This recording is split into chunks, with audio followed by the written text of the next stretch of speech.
3, 2, 1. On today's episode of the Quality Antics podcast, we sit down with Sam Archibald, a first-year student at Broadcasting School here in Christchurch. We talk about fitness, social media, and a bit about the schooling system. Let's get straight into it. Right, Sammy, welcome to the Quality Antics podcast. I brought you along here today just to spin some yarns about what you're up to lately on social media, but also fill the people in and just about this wonderful guy that I've met along the way in my life. Talk to me. Yeah, I've met you all my life. Wonderful guy. Thank you for the kind introduction. Social media to me is kind of a platform where I've used to do what I'm passionate about. So for me, it's quite a lot of fitness, quite a lot of eating, quite a lot of nutrition, because I find out that there's a thing that I go by: if you have a healthy body, you have a healthy mind. And that all my life I've just been quite loud, so I've found that people will listen. So if I'm able to use my influence for what I believe is good, then it makes me feel better as a person. Yeah. So on your YouTube channel, I was watching a video about you talking a little bit more about the journey and about where you've come from and body image and your beliefs, which is pretty damn cool stuff, man. But we don't need to focus on that today, but I just thought it'd be a cool kind of place to start. So let's jam straight into it. If people are interested to hear more about you and what you're up to in your whole journey, Yeah. because a lot of people on the journey, where can we find more? Well, I always aim to reply on Instagram and on Facebook, on all social medias, because if you don't, then if you get too big to reply to an individual, then you're not doing your job anymore. So you should always have time to reply.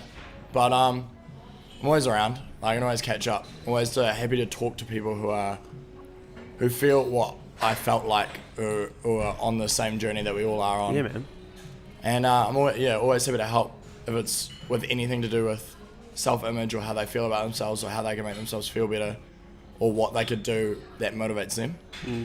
So you're currently in broadcasting school and just kicking it off. How long are you going to be there, and what are you, asking the big questions early, where do you see yourself going once you've finished? Yeah, so broadcasting school, I study radio, and it's a 3-year degree, the third year being an internship, and after that I would like to be either on air or producing, because those are the main influences of the overall radio station, and they're the ones who come up with content, and again, you're the one talking to others and affecting others' lives day to day. Yeah. Cool. So do you see, like I've noticed you started to put out YouTube videos, you've started to pump the social media. Is that all kind of practicing in a way, or testing theories, or getting out there so that when you are a producer of a hit show in New Zealand, or you're a DJ on one of those shows, you've already experienced it and people know you and you've developed a bit of a following or a community, or is that played into your mind at all? I also hope that when I'm on radio eventually, that I also have some form of online income, because I always want to be a PT as well. A bit of a side hustle here. That's more of I want to help people achieve their goals in the gym because I like it. Yeah. And I find that online, there's too many PTs to go around the gyms, but if you start doing it online, that's a huge market. Yeah. And if I boost my online income, as an example of people following me, then when I get to radio, it's not like a surprise when I'm in public eye. Oh, yeah, fair enough. Nice. Makes sense. Did you see, because you're just freshly out of high school, do you see high school do you think it prepared you well for life? What could it do better? Or was it ideal? Was it a dream ride for you? I'll be honest, no. High school definitely, I think towards year 12 and year 13, for me personally, it spoon-fed me way too much. I got through to the course that I'm in now, and it's a big step up. And it's like they tell you your assignment once, give you a handout, and they won't mention it until it's due. Whereas at high school, like, yes, I understand that there are people who need the help, but it wasn't teaching me what I needed when I came through to this stage of my life. Like, they mention it every day. They help you along the way, which is good. It taught me skills, but uni is such a different thing. I'll get 3 days before and a group chat will go off being like, guys, we have something due on Friday, and I'm like, crap. Like, they told us this, and we've completely let it slip our mind. But social aspect of high school, I believe so. I believe the way you interact with so many different people because of the different classes helped for when I moved on to uni because it allowed me to be a person that could interact with others. And going into radio, a lot of us are extroverts. Yeah. And we talk a lot.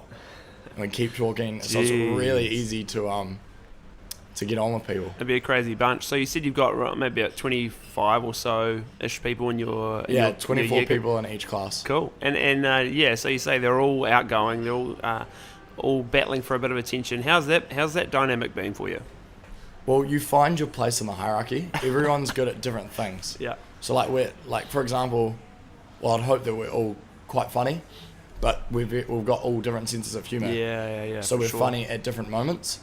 Some people are very witty and they'll say something that is awesome, but then some people can come up with a huge joke off the top of their head. Some people are stand-up comedians and they go to gigs, and some people are just funny naturally. Yeah. And you find where you sit in different situations, we're all extroverts and we're all some form of leader. So during group projects, you can step forward and take a role and help the group, or you can step back and it's not like nothing's going to happen. Whereas at high school, I found quite a bit for group projects. I or another one would always try and get it done, but because we're all leaders, it's very easy to allow others and to take a bit of a break, as well as expand on your skills. Now, going back to your point before about school and how you felt like they kind of spoon-fed you compared to uni life. Now, do you think that is because, well, my first gut instinct is telling me, well, school, you're not really paying to be there in a way. It's like you have to go through the system.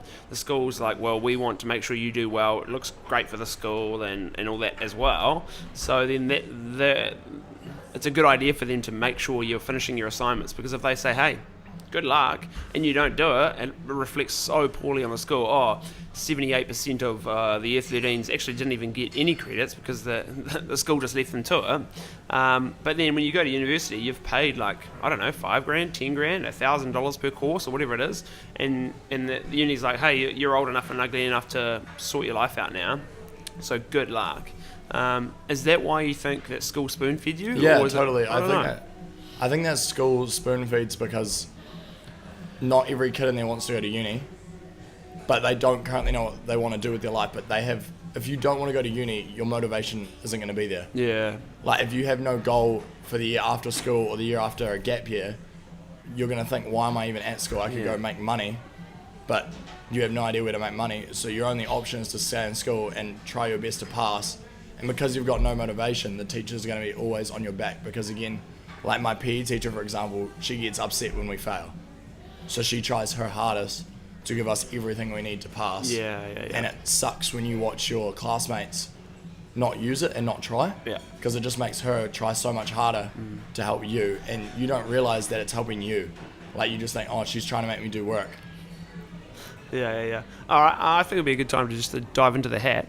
This is the first, this is on the Quality Antics podcast. We have moments where we randomly have a question or a thought or a topic that we grab out of the hat randomly and we rip straight into it. So, good luck. Let's grab a tiny little bit of paper. I like that. Let's see how this goes. What have we got today? Well, your handwriting's not the neatest. Oh, thank you. Do you want me to read it, mate? What superpower do you want? Ooh. Question today, what superpower, if you were to have one superpower, what would that be? I'm putting you straight on the spot. Wow. I'm going to go while you, because I need to answer these as well, while you think about it. Yeah. For me, becoming invisible seems like it would just be gangster. I haven't thought about this enough. But what about flying? No, flying would be cool. But my issue with the whole invisible mind reading things, Yeah. the human mind is so curious that if you think something's going on behind your back, or if you think, what if your girlfriend's planning a surprise and you get what's she doing? You're just going to go invisible. It'd ruin your life. Yeah, it would ruin your life. If you learn how to mind read, people think some crazy things. That would not be fun. Yeah, maybe flying. I'm going to lock in flying for me just because it would be cool to be walk out of this cafe. Yeah, we're currently in a cafe and it is pissing down outside. It's so raining and we're in this little back room, so you might hear some cafe audio, some wonderful vibes. But I'm going to lock in flying. What about you? Don't steal my answer. Flying would be fun, but I'd take teleportation. Oh, okay. Just because, flying would be cool. So much more efficient just But if the only reason I would really use flying is because if I want to look at a view and I can teleport to the top of a mountain. So I mean, That'd be like, sick. Meanwhile, I'm flying there, taking forever, Yeah, taking your getting time. rained on, and you're like straight there. yeah, just call me Goku and put Yeah. my fingers to my head, and we'll be there. Yeah, fair enough. Cool, nice. Let's jam one more from the hat. Oh, you can pick this Oh, one. I'll pick it. All right. What do we got? Okay, interesting one. Snapchat or Instagram? If you had to pick one of those social platforms, easy. Instagram. Why? I've got like, you have to friend people on Snapchat first of all. What's wrong with that? Instagram, I can get a follower and they'll immediately see my content, and they can see my page. And like Snapchat, your content goes away after 24 hours, whereas Instagram, you have a story and a post. Like your posts stay there forever. It's always a part of your page, and it shows the content that you produce. Snapchat, I can put whatever crap I want on there, and like, it doesn't have to relate to anything because it's only up for 24 hours. Could just be something funny, but I wouldn't put that on my Instagram. Like my Instagram is like valuable to me. Snapchat, like, it doesn't matter. The only good thing about Snapchat is Snapchat Maps when I'm lost and I can tell my friends where I am. So you think that the Snapchat, like if we were to pick one, Snapchat could fizzle away tomorrow and you wouldn't be too phased? Nah. Because Instagram's dominating that space now as well? The moment Instagram took Instagram stories, Snapchat had nothing. Change the game, eh? Yeah, like for me, the only reason I go to Snapchat, I go there like once a day, fluff with those filters, put them on my face, take a funny photo, and then upload it on my story. And then I'm like, oh, is this really like me engaging with the platform or with the people that are on there? It's like, not really. I just throw stuff up and move on back to Instagram. And if I have friends on Snapchat, most of the time they're going to follow me on Instagram.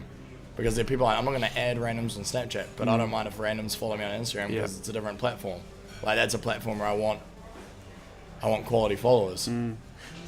Linking back to followers, let's talk about that for a second. So before we started recording, you kind of briefly mentioned something about getting followers with your Instagram.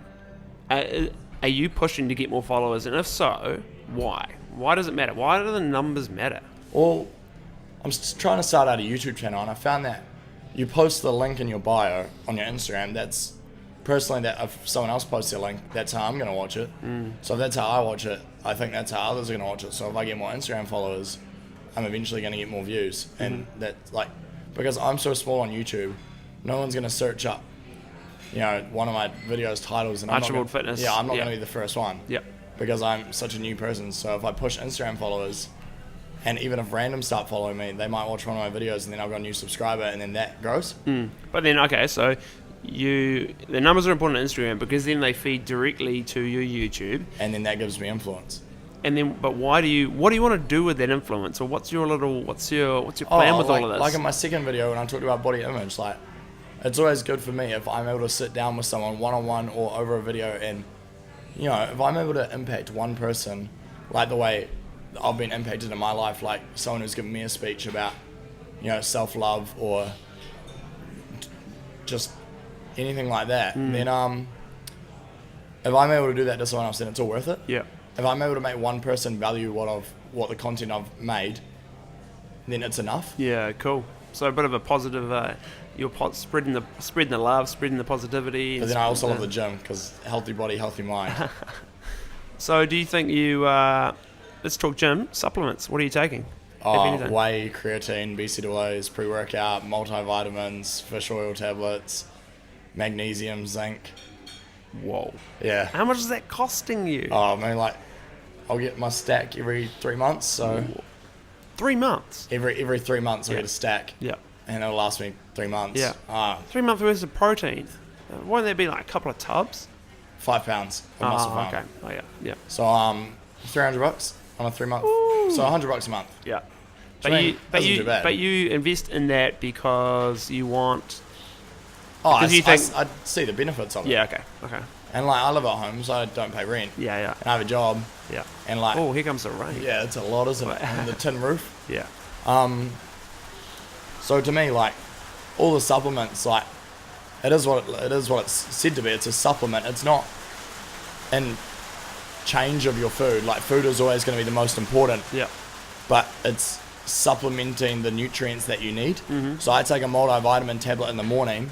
It doesn't mean that I'm not going to eat fruit during the day and not get my vitamins. Yeah. It just covers your bases.